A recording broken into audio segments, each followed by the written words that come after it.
Our adventures in the Camargue and Provence begins when we land in Marseille and meet the rest of the group.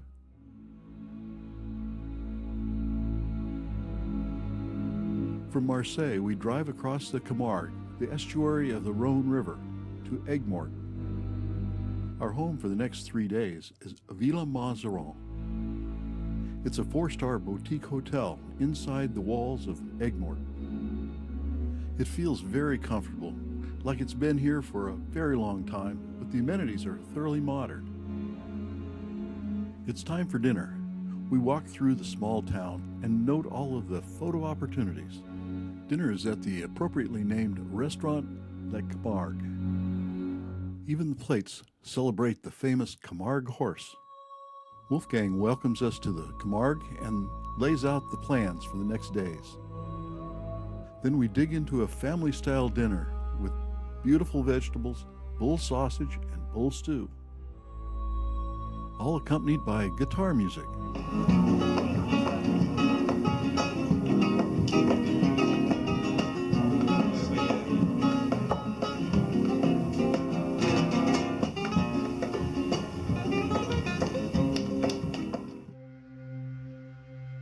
In the morning, we're up before dawn to visit the Pont bird park.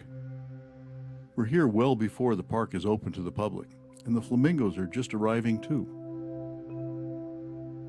The Camargue is one of the few places in Europe where greater flamingos can be found as permanent residents.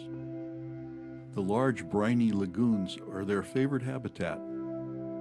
The greater flamingo can be up to 6 feet tall, but only weigh 9 to 10 pounds. It looks like it was a successful breeding season. There are a lot of subadults with whitish gray coloration. The flamingos are not alone here. We see a moorhen and a few ducks. I imagine this place is busy during migrations. It looks like the herons had a good breeding season too. There are a lot of almost adult-sized birds sitting in nests waiting to be fed. We did find one nest of late hatchlings. The storks are almost ready to fledge too. Dad watches over the brood while Mom is off getting breakfast. The same is true with the egrets. There are a lot of fledglings testing their wings and begging to be fed. The stilts are raising a brood too. Count the legs. They're hiding under Mom's wing. The chicks are well camouflaged. The Camargue is famous for world-class mosquitoes, but the only insect we see are dragonflies.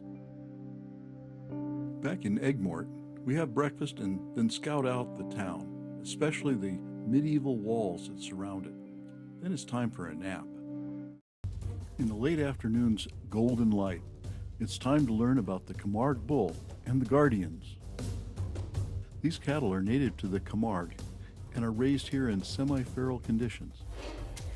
They're used for meat, as we tasted last night, and for courses camarguaises, a kind of bloodless bullfight.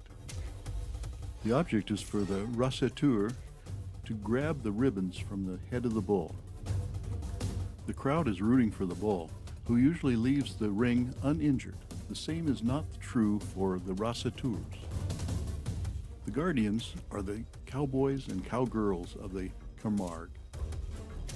The cattle are managed in herds, but allowed to move freely in the marshlands, looking for good grazing.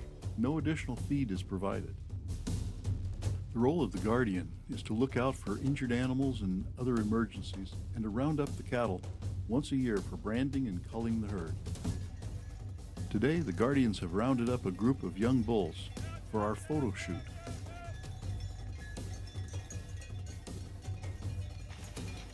The idea is to run them through the water in front of us. Unfortunately, the bulls don't take direction very well.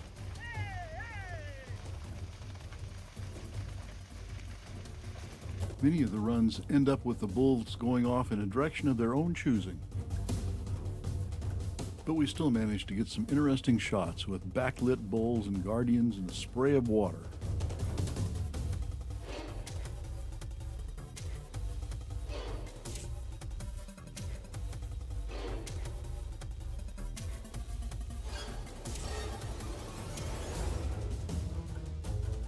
It's a wrap for today, and we and the bulls head back to our pastures.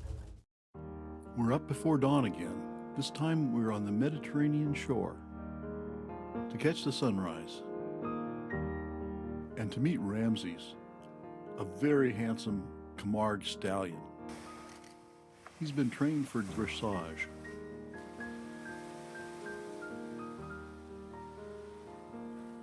He's the star of a Camargue horse show for the tourists, and he knows it.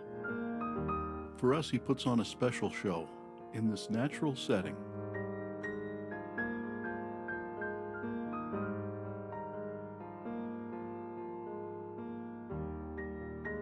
Ramses seems to enjoy performing, and the bucket of oats at the end of the beach.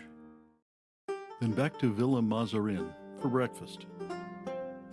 A cat nap would be nice, but we need to explore this village and its history. It all started with this guy, King Louis IX, who became St. Louis. Where better to get the big picture than from the ramparts? From here you can see the brackish lagoons that gave the town its name, Bad Water. Salt has been produced here since at least the 9th century. In 1240, Louis IX had a problem. He needed a port on the Mediterranean so he didn't have to depend on the Italians to transport his troops to the Crusades.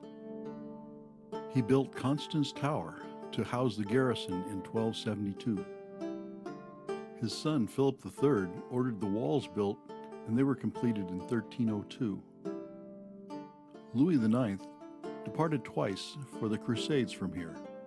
The 7th Crusade in 1248 and the 8th Crusade in 1270. The Constance Tower and the Ramparts Tower have been used as a prison first in 1307 to lock up 45 Knights Templar, and again in 1686 to house Huguenots who refused to convert to Catholicism. Aigues Mortes as a port lost its importance when Provence and the port of Marseille became part of France in 1481. Today the canal is filled with pleasure craft, and suburbs ring the fortress town. The afternoon's golden light means time for another photo shoot in our stylish waders. The iconic shot of Camargue is the several Camargue horses running through the water. That's our assignment for tonight. But first, a few shots of the reflection in the shallow waters of the lagoon. Now we get down to business. First, some running at us. Then some running across in front of us.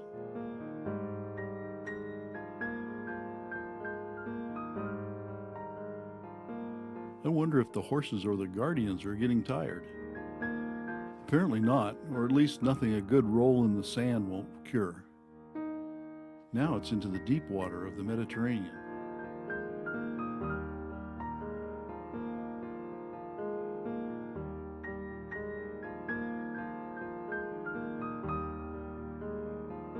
Are you guys done with us yet? They seem to ask. No, not until the sun goes down for that surf shot.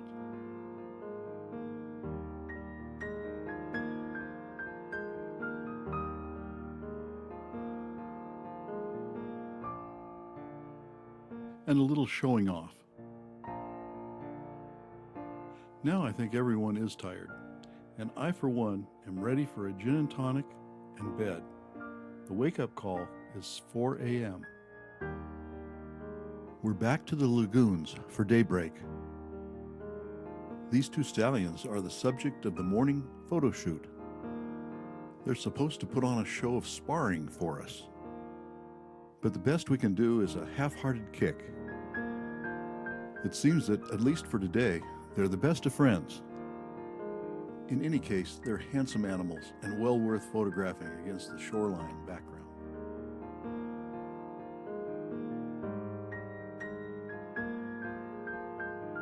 Serge asks if we want to see some foals.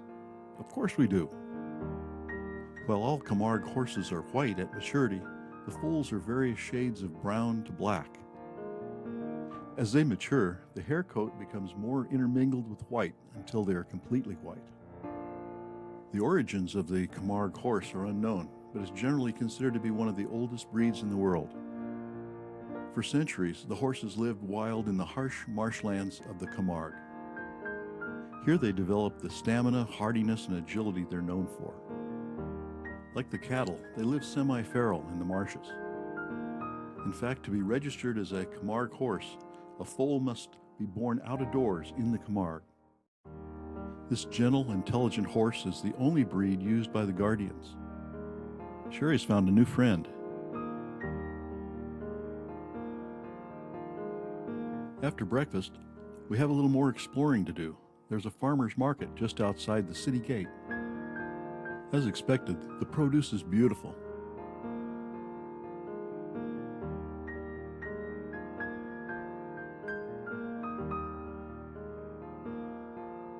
It's been a busy morning. Time for a nap. In the late afternoon's golden light, we have the last photo shoot with the horses. The scene is a dusty, tree-lined road.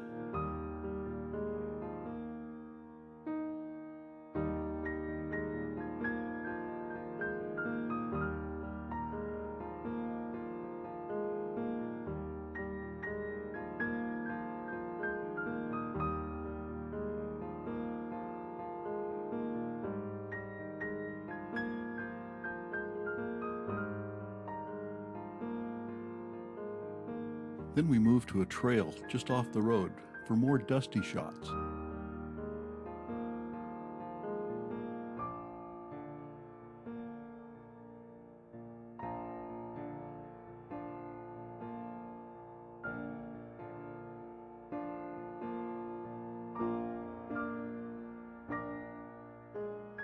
The last scene is our last chance at the iconic water shot.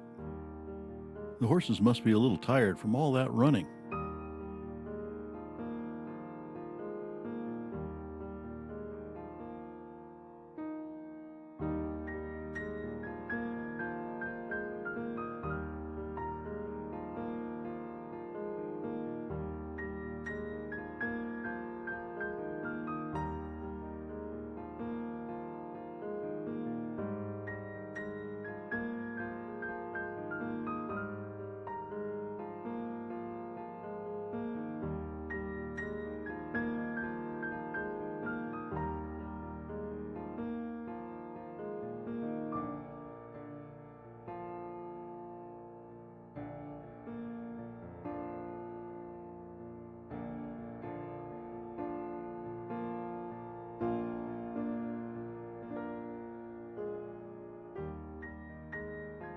What a way to wrap up our time photographing the Camargue horses and their guardians. The light has been close to perfect. The horse's wet skin glistens in the fading light. No doubt we'll look back on these pictures in the years to come and remember this night.